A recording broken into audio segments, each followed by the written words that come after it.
So ఎస్ఎన్టీకి సంబంధించి ఒకసారి syllabus చూద్దాము. ఐడియా ఉందా? 5 యూనిట్స్ ఉన్నాయి దీంట్లో మనకు. ఓకేనా? ఇవి 2 మాత్రము నేను పూర్తి హామీ ఇచ్చేటటువంటి యూనిట్స్. సార్ 3 మెరిట్వి చాలా ఉన్నాయి కదంటే అసలు సిలబస్ అంతా దీంట్లోనే కూర్చొని ఉంది కాబట్టి మోస్ట్ ప్రాబబ్లీ ఇవి 2 యూనిట్స్ మనకు.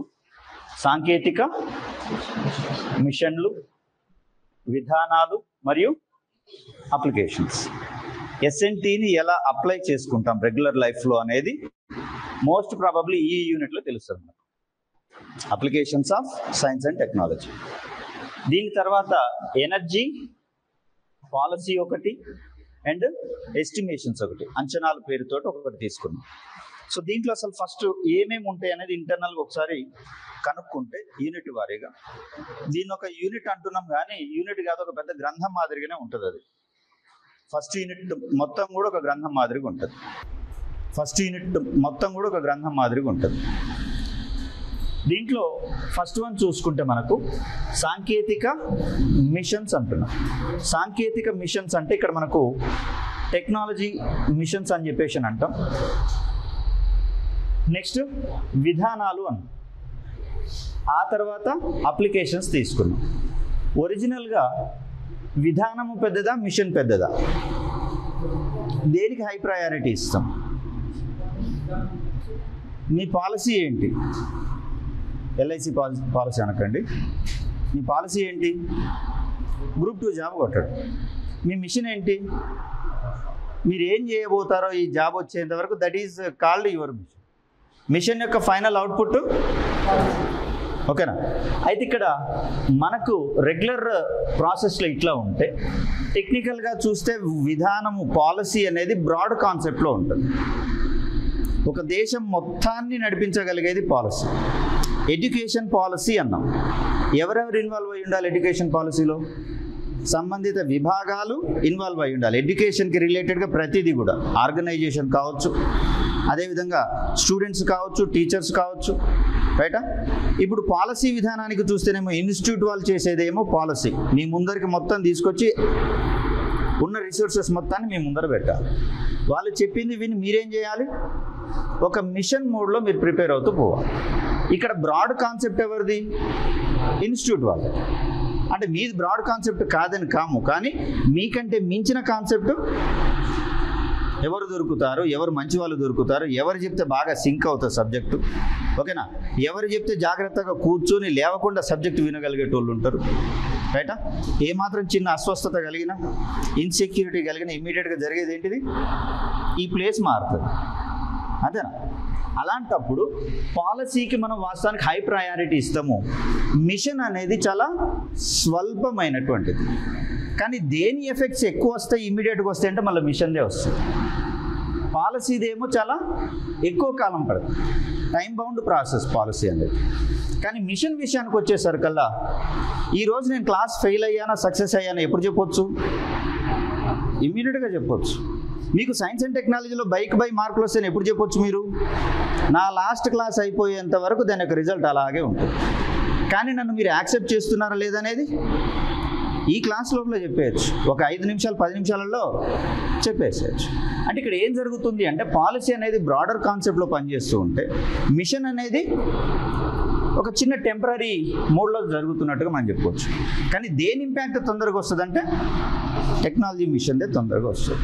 ఇంకో రకంగా చెప్పాలంటే, ఏదైతే బ్యాక్వర్డ్ సెక్టార్ ఉంటుందో ఆ సెక్టార్ని గ్రోత్ రేట్లోకి తీసుకొని రావడానికి చేసేది మొత్తం టెక్నాలజీ మిషన్ అనిపించుకుంటుంది. ఒక సెక్టార్కి పర్టిక్యులర్గా పరిమితమై ఉంటుంది.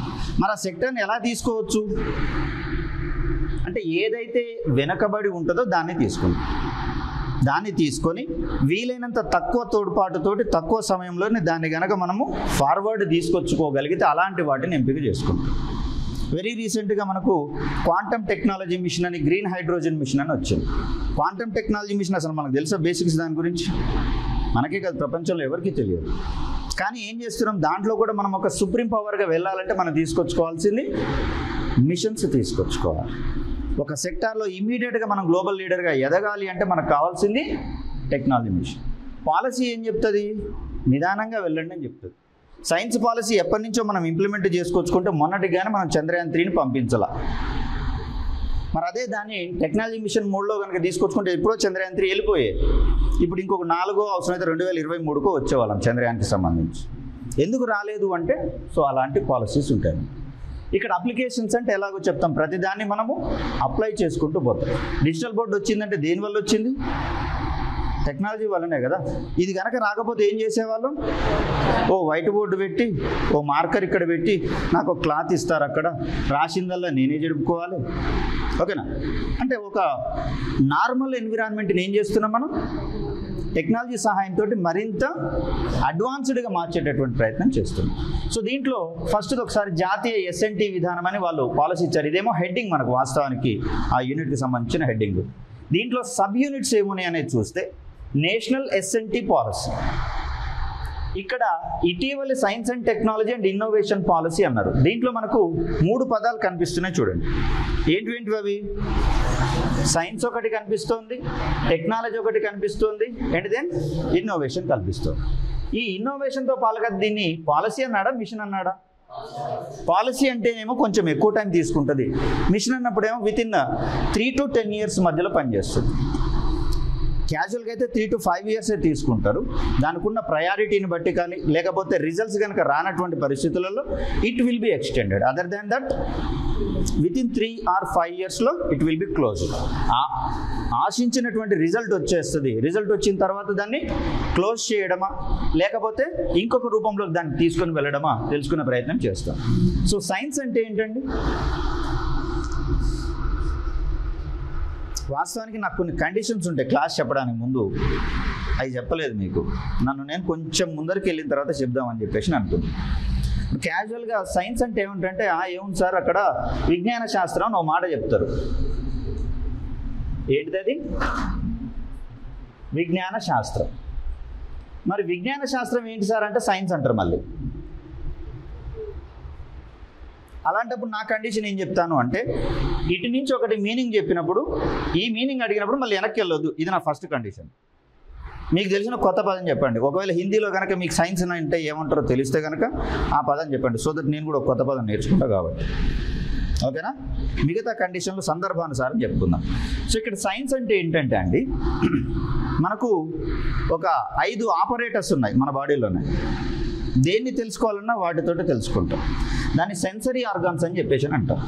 జ్ఞానేంద్రియాలు అంటున్నాం కదా, ఈ జ్ఞానేంద్రియాలతో ఏం చేస్తున్నాం మనం? ప్రతిదాన్ని గమనించుకుంటూ పోతున్నాం, దానికి సంబంధించినటువంటి విషయాలు తెలుసుకుంటూ పోతున్నాం. ఆ ఫ్యాన్ వేస్తే మీకు గాలి తోలుతుందని మీకు ఎలా తెలుసు? అది తరతరాలుగా వస్తుంది సార్. ఇదివరకు అయితేనే ఒకటి విసనకర్ర ఇచ్చేవాళ్ళు, ఇలా విసురుకుంటూ ఉండేవాళ్ళం పాతతరం 1980sలలో. ఈ పరిస్థితి ఉండేది. ఇప్పుడంటే టెక్నాలజీ వచ్చింది కాబట్టి అది వచ్చింది. మరి అది తెలవడానికి నువ్వు చేసిన ప్రయత్నం మొత్తం సైన్స్. దాని ఒక అవుట్పుట్ రూపంలోకి నువ్వు తీసుకొచ్చింది టెక్నాలజీ. క్లారిటీ వస్తుందా?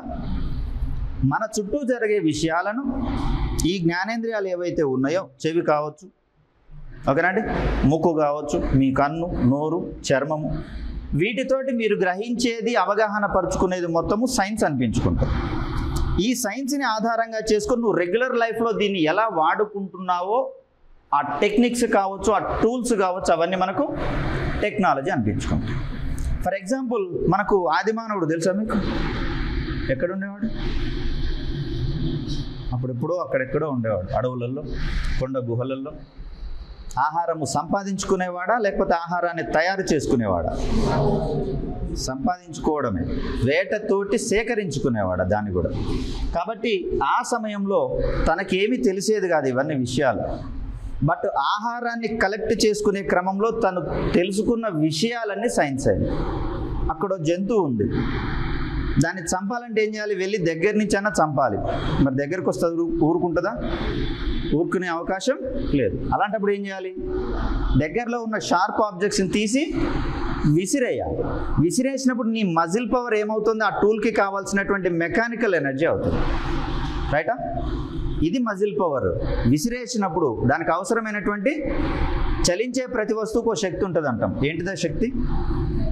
భయపడకండి, ఏమి మనకు సైన్స్లోకి రావు, మీ సైన్స్ అండ్ టెక్నాలజీలో అవి రావు. కాకపోతే ఏంటంటే దాని ఇంపార్టెన్స్ తెలవడం కోసం మాత్రమే చెప్తున్నాను. సో దట్ ఏమవుతుంది, చలించే ప్రతి వస్తువుకి గతిజ శక్తి అనేది ఉంటుంది.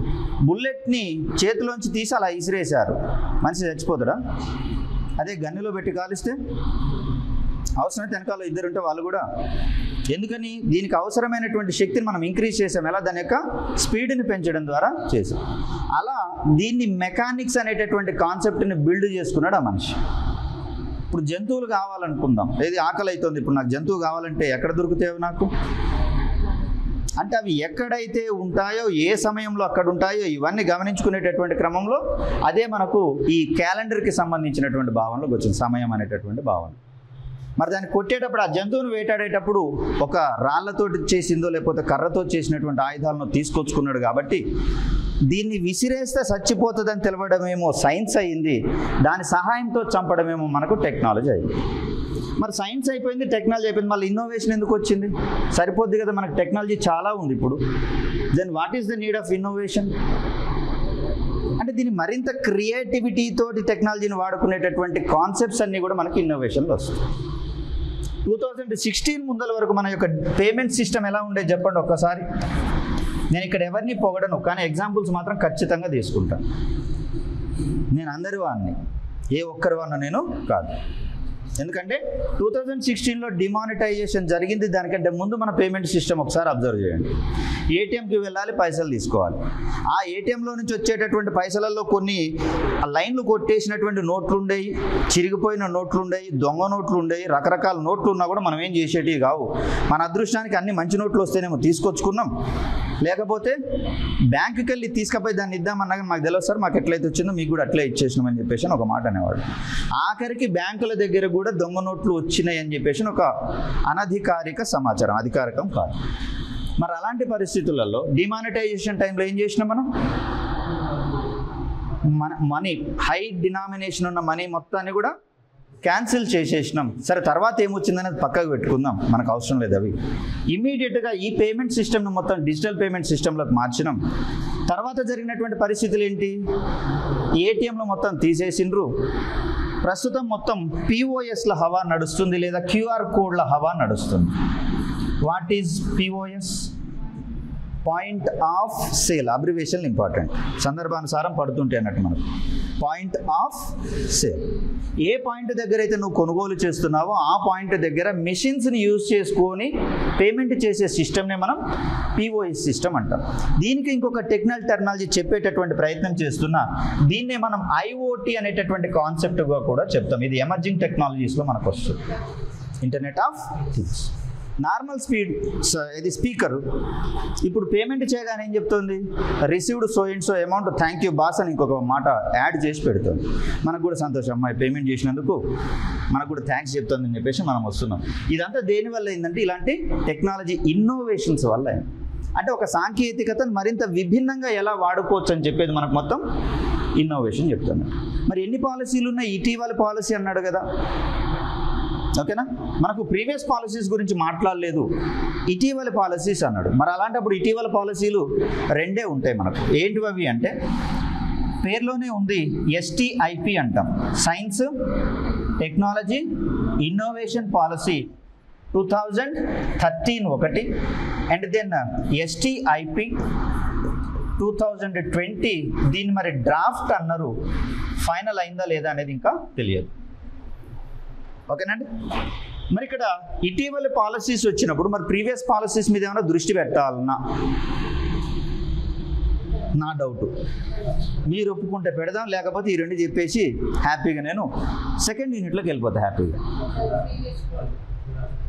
అదేనా? రైట్. సో అవి కావాలి అంటే ఇటీవలి అన్నాడు కాబట్టి ఇవి రెండు. సో ఇన్నోవేషన్ వరకు రావడానికి ముందు ఏమేమి కృషి జరిగిందనేది తెలుస్తుంది మనకు మిగతా పాలసీస్ నేర్చుకుంటాం.